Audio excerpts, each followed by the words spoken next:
Okay, selamat pagi semua. Hari ni hari kedua second day class for injection molding mold setup.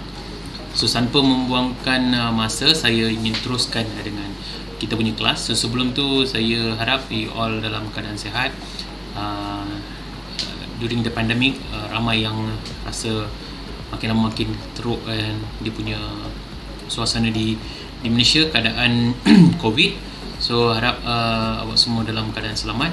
So saya buat kelas ni untuk kita continue, dan petang ni pukul 2.30 kita akan buat tugasan Okay, first kali hari ni Selasa 15 Jun 2021. Topik kita adalah melibatkan peralatan mengangkat. Apakah peralatan yang diperlukan, alat-alat yang diperlukan untuk kita mengangkat kita punya mold So first kali eyeballs. Eyeballs ia diskrukan masuk ke dalam lubang yang ditap pada acuan sebagai punca mengangkat. Pemilihan yang betul dan tepat bergantung kepada jenis pengangkatan yang dibuat. Macam yang ni contoh eyeball lah. Eyeball pun ada banyak jenis So ini yang saya tunjuk ni contoh apa tu eyeball. Orang kita tahu eyeball. Maksudnya itulah bentuk dia tu yang kita katakan sebagai eyeball. Kita tengok apa jenis-jenis eyeball yang sedia ada.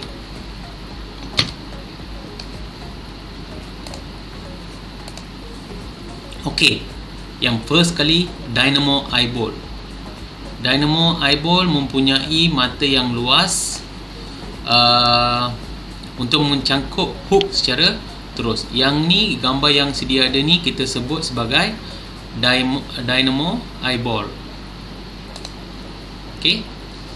Kita nampak dia punya yang bulat, lepas tu dia ada macam leher dan ditret.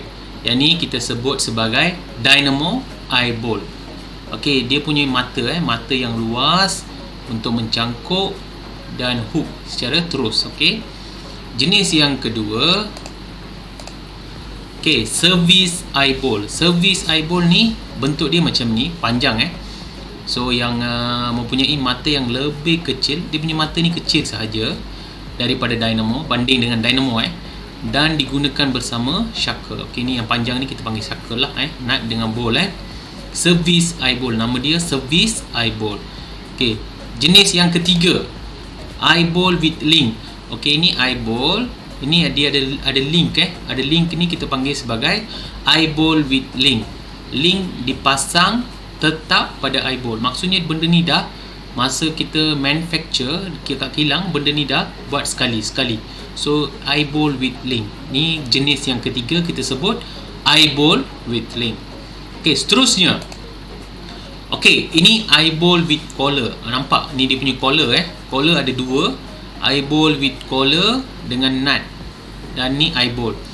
Yang ini dia ada kritikal sikit sebab dia panjang, lepas tu mata dia pendek Semasa pemasangan eyeball ke dalam lubang di acuan, semasa pemasangan eyeball di lubang acuan, perkara berikut perlu diberi perhatian. Collar force tidak mempunyai beban disebabkan lubangnya yang cetek. So kalau lubang yang cetek ni dia bahaya boleh patah. Kalau ni panjang, patutnya yang lubang dia pun ke dalam. Kalau dia duduk ke atas sahaja dalam eyeball, masa kita pasang dekat mold, mudah putus So collar face ni collar face. Ini collar face. Menyentuh beban dengan menghadap. So maksudnya benda ni bila kita ikat, dia dah rapat dengan mold kita ni, baru dia sesuai. Kalau duduk macam ni je tergantung, so bila kita angkat dia boleh putus. Itu maksud dia tu ni eyeball with collar. Ada collar ni dia ada collar dia So ni kita panggil eyeball with collar. Seterusnya ini yang akan jadi, macam saya cakap tadi kalau kita duduk tak betul-betul ni, macam ni panjang ni, bila kita angkat sengit je, boleh patah. Itu maksud dia tu. Maksud dia tadi tu boleh patah. Maksudnya benda ni, collar ni mesti duduk rapat dekat besi ni, baru dia tak putus. Kalau tak, macam ni lah dia akan jadi benda ni terdapat beberapa cadangan untuk mengatasi perkara tersebut. Tanda jelas dekat mana yang lubang kita ni, sesuai tak kedalaman lubang tu ni, saiz dia menanda simbol-simbol yang digunakan pada semua. Kepingan bersimbol digunakan. Okey, ini contoh macam mana kita nak buat simbol. Ini kita letak BS Whitboard dengan isometric. Okey. Kejap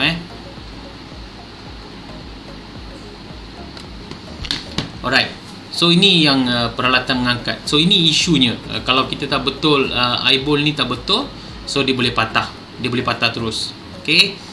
Next. Okay. Tadi topik kita ni peralatan mengangkat. Kita dah tengok eyeball kan, jenis-jenis eyeball. Kalau kita tengok jenis-jenis eyeball yang kita dah buat, okay, ada dynamo eyeball. First punya, mata ni besar Yang kedua, service eyeball. Dia panjang, bentuk macam ni kita panggil service, tapi mata dia kecil. Yang ketiga, eyeball with link. Okay, dia ada link dia. Dan yang keempat, eyeball with collar. Okay, ada dua collar. Ini jenis-jenis eyeball. Itu kita sebut dalam kategori peralatan mengangkat. Sekarang pula, yang seterusnya, kita tengok topik alatan. Apakah peralatan yang memudahkan kerja memindahkan acuan? Okey, yang pertama ni kita tengok D-link ini macam bentuk D ini macam bentuk D. Sebab tu dipanggil D-link D-link ni with ataupun shackle. Kita boleh panggil dia shackle ataupun D-link. Digunakan untuk menerima gerakan awal. Ini pun kita pasang dekat, biasanya kita pasang dekat rantai lah. Rantai pasang dengan eyeball, so untuk tarik. Ni kuat, ni shackle ni shackle. Sebab dia ada bahagian ujung ni thread boleh lock dia tu. Okey. Nama ni kita sebut sebagai D-link ataupun shackle. Kalau ada soalan keluar benda ni, okey, sebelum saya terlupa, petang ni slot 2.30 hingga 4.30 saya buka online punya tugasan So macam hari ni apa yang kita dah belajar, semalam apa yang dah belajar, benda tu saya akan masuk dekat Google Form. So saya bagi awak masa 2 jam lah untuk siapkan. Simple punya soalan, so siapkan saja. Okay, sebelum saya lupa lah. Okay, seterusnya alatan yang kedua. Tadi alatan yang pertama kita tengok D-link. Alatan yang kedua kita tengok lifting straps. Ini lifting strap. Lifting strap ni tali lah, macam dekat bengkel kita pakai sling kan. Sama je, sebenarnya sama je nama dia. So kita boleh panggil dia sling ataupun lifting strap untuk memegang kedua-dua belah acuan semasa pengangkutan, semasa mengangkat lah Selain tu, ia juga adalah untuk memusatkan. Kita boleh centralizekan semasa kita angkat. So kita boleh balancekan dekat mana dia center betul-betul. So tak perlu panjang sebelah kanan ataupun panjang sebelah kiri. So kita boleh centerkan. Kalau terlalu panjang, kita boleh simpulkan dia. Itu yang kita biasa praktis dekat masa latihan kita So lifting straps. Yang ketiga, mole strap. Okay, ini yang mole strap. Tapi yang ni dekat bengkel kita tak ada. Cuma saya nak highlight pasal benda ni jugalah mole strap digunakan apabila lifting strap tiada. Okey, katalah tadi sebelum ni kita gunakan lifting strap. Katalah lifting strap kita putus ataupun tak ada, so kita boleh gunakan benda ni juga. Sama je function dia. Okey, cuma dia panggil mole strap. Cuma dia ada besi sini. Dia boleh lock lah. Dia lagi kuat sebenarnya. Ini biasanya dekat automotif dia pakai untuk angkat enjin, angkat gearbox semua Mole straps. So next, okey, ini chain sling. Okey, macam ni pun ada banyak bentuk-bentuk, banyak kita boleh gunakan. Cuma yang ni semua dari segi dekat bengkel kita ni kita tidak menggunakan lah, kita menggunakan lifting strap saja. Tapi sebenarnya function dia sama, lifting strap ke chain sling ke. Cuma chain sling ni kalau kita nak guna dekat AK band kita, bengkel kita pun boleh. Tapi mold kita yang sedia ada ni pun dah sesuai untuk angkat dengan menggunakan lifting strap. Sebab lifting strap dia ikut color. Kalau warna purple 1 tan, warna hijau 2 tan, warna kuning 3 tan. So dekat mold kita, yang mold yang sedia ada dekat bengkel pun tak sampai pun 1 tan. So sedangkan dekat luar beribu-ribu tan punya mold pun ada. Okey, untuk bumper. Sebab tu dia orang perlu gunakan macam ni punya chain sling. Dekat bengkel mungkin ada yang tertanya-tanya, kenapa dekat bengkel kita ni tak ada? So tak perlu sebenarnya, sebab dekat bengkel kita mold yang paling besar pun pad punya tu pun tak sampai pun 1 tan. So tu yang kita gunakan, biasanya kita gunakan purple. Yang chain sling pun dia ikut color kekuatan dia ikut color. Biasanya warna purple untuk 1 tan, hijau untuk 2 tan, kuning untuk 3 tan. Yang kita sedia ada dekat bengkel 3 color tu lah. So tapi jarang kita gunakan kuning sebab itu untuk 3 tan. Kalau nak angkat mesin boleh sesuai. Tapi crane yang sedia ada kita pun tak boleh angkat mesin juga, sebab crane yang sedia ada dekat bengkel kita pun 2 tan sahaja kekuatan dia. Okey, seterusnya ni wire rope sling. Dia ada link dia ada link dekat warna merah ni. Lepas tu ada wire rope sling, ada 2 kiri kanan. Yang ni pun sama juga, alatan yang memudahkan kerja pemindahan acuan. Nama ni wire rope sling, digunakan secara meluas. Ni banyak gunakan, tapi kita je tak guna. Tapi memerlukan shackle. Ni lah shackle ni, shackle yang merah ni shackle pada eyeball. Ni shackle. Okey. So seterusnya, okey, ini yang satu lagi ni wire nampak macam bentuk ular. Okey, fiber rope, fiber ni banyak lah fiber. Boleh kata fiber glass pun ada, fiber natural pun ada, daripada orang kata daripada kenaf fiber tu semua strength kuat. Daripada natural fiber pun boleh buat ni benda ni fiber rope sling. Tapi dia bukan 100% fiber dia ada campur dengan beberapa material untuk kuatkan dia punya tali dia. Fiber rope sling digunakan untuk objek yang ringan. Okey, tengok. Okey, kita tak perlu gunakan yang besar-besar. Fiber, nama pun fiber halusnya fiber fiber glass, natural fiber. Okey, sebab kita takut kadang-kadang kita nak angkat yang benda-benda macam plastik apa kan, kita nak angkat plastik yang berat. Kalau kita guna chain block, dia boleh pecah. So untuk elakkan tu, kita gunakan fiber rope supaya dia tidak calar, tidak pecah ataupun tidak kemek. Biasanya kita gunakan fiber rope sling. Okey,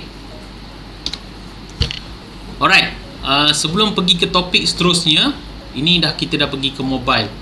So saya nak review balik tadi 2 subtopik kita dah belajar hari ni. Okey, 2 subtopik. Yang pertama kita belajar pasal eyeball. Yang kedua kita belajar pasal 3 orang Abra dengan Izam ada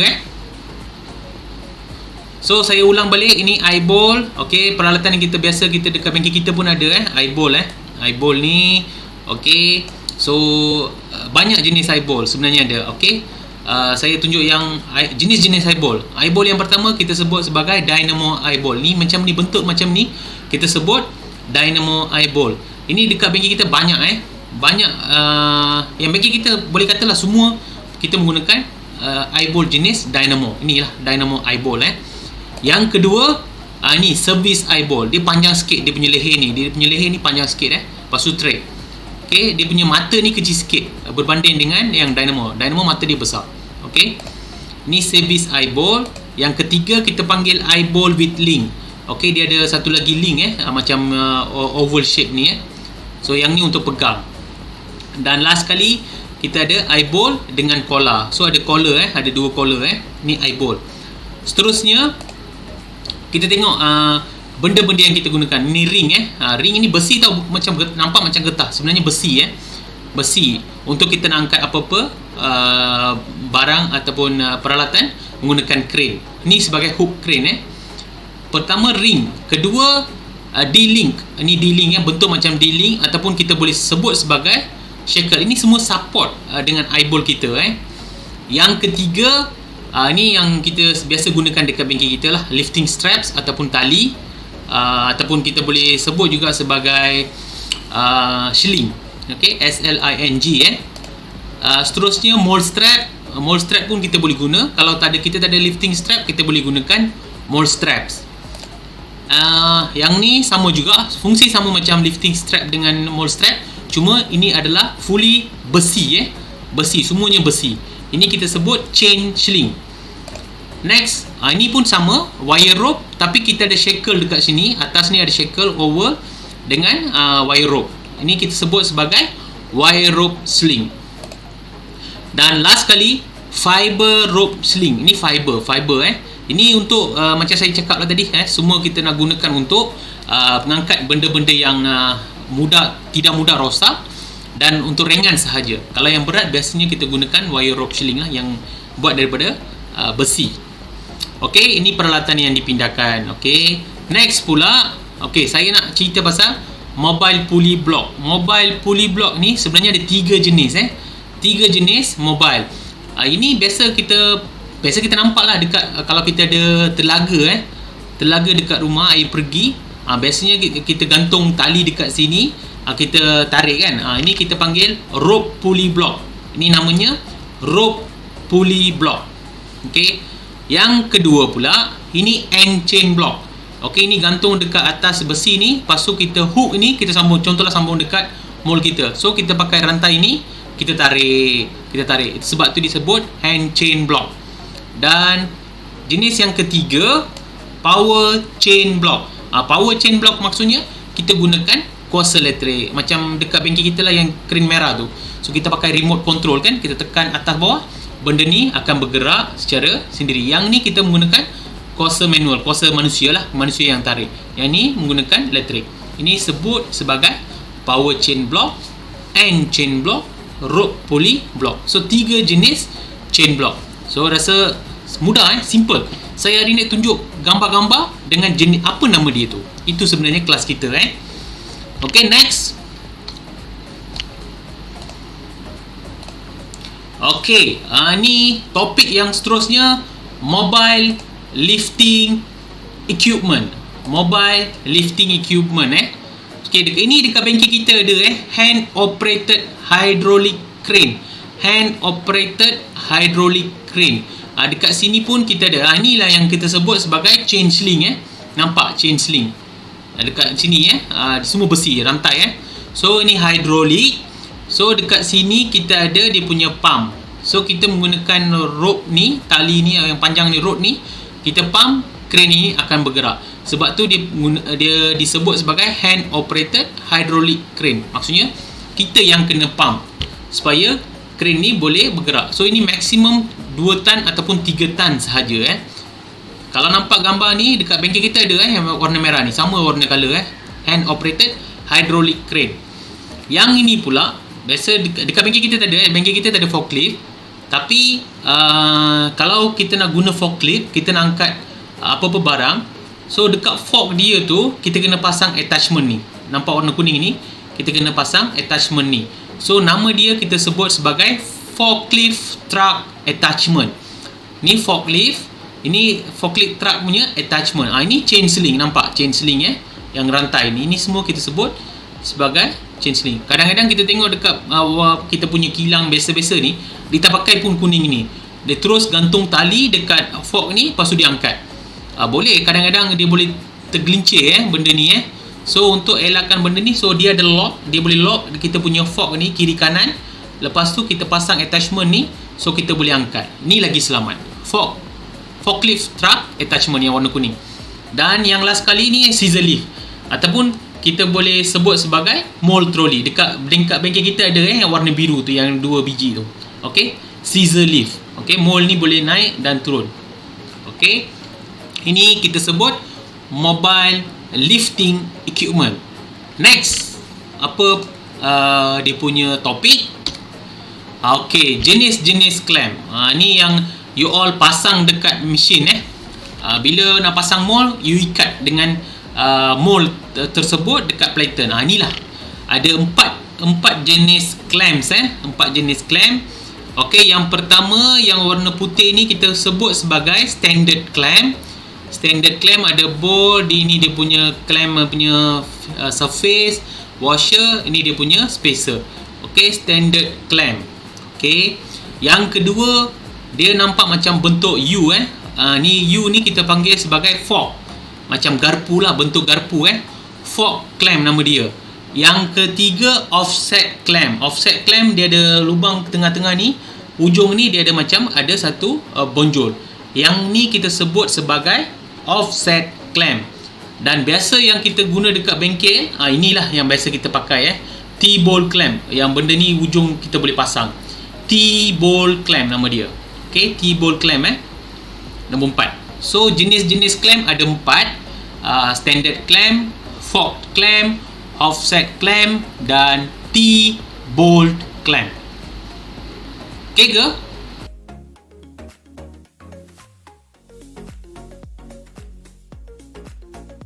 Okey, ni clamping. ni kita dah masuk ke topik yang last untuk hari ni Okey. Safe clamping. Safe clamping ni pengapit mesti mempunyai ketebalan. Okey, ketebalan tu, clamping tu mesti tebal lah sebab kita nak pasang mold.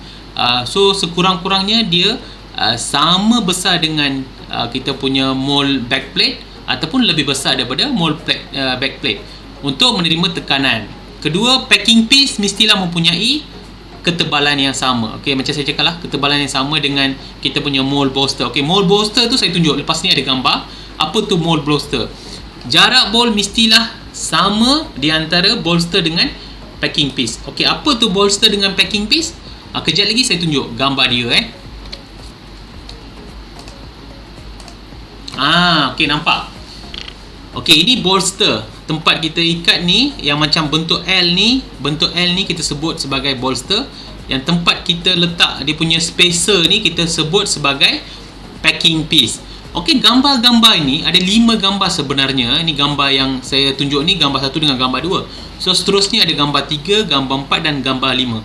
So yang ini cara yang salah kita ikat kita punya mold dekat plated. So yang ini tunjuk raja pengapit yang gagal mengapit dengan selamat. Okey, kalau kita tengok yang gambar raja pertama, kalau tengok bolt ini terlalu rapat dengan bolster. Ni bolster L ni nampak? Dia terlalu rapat. So sini ada banyak gap. So ini salah satu kegagalan kita pasang kita punya mold. Dengan dia tak balance dengan kita punya packing piece. Dia flat, atas sama ni flat, cuma dia patutnya lagi ke tengah, tapi dia dah ke kiri banyak. Bermaksud dekat sebelah sini dia tak cover, dia boleh jatuh juga mold Ini kegagalan yang pertama. Kegagalan yang kedua, kita tengok ini bolster macam bentuk L ni, packing piece, nampak benda ni tak sama tinggi tak sama tinggi.